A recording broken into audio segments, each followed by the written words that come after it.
కాలము మహాబలవత్తరమైనది. ఈశ్వరుడు కాలరూపంలో ఉండి గత జన్మలలో నేను చేసిన పాపపుణ్యాలు లెక్కలో పెట్టుకుని ఈ జన్మలో పాపానికి దుఃఖం ఇస్తాడు, పుణ్యానికి సుఖాన్ని ఇస్తాడు. లెక్క చెప్పి ఇవ్వవలసిన అవసరం ఆయనకి లేదు.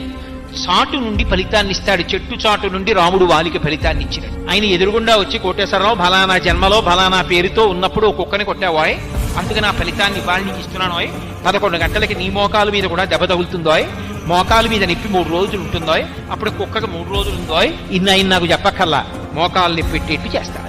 అది ఈశ్వరుడు అంతే. ఆయన శాసకుడు, ఒకడికి చెప్పవలసిన అవసరం ఆయనకు ఉండదు.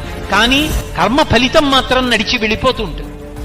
ఇందులో మీరు ఒక్క విషయాన్ని జ్ఞాపకం పెట్టుకోవాలి. నేను ఒక కుక్కని కొట్టాను అనుకోండి, అది మళ్ళీ ఆ దెబ్బ రూపంలో నన్ను బాధిస్తుంది. ఇప్పుడు నేను ఈ జన్మలో భక్తిగా ఉన్నాను అనుకోండి, ఈశ్వర ఎప్పుడో తప్పు చేసి ఉంటాను, లేకపోతే ఎందుకు మనుష్య జన్మ వస్తుంది? మనుష్య జన్మ అంటే పాప ఫలితం పుణ్య ఫలితం రెండూ అనుభవించాలి.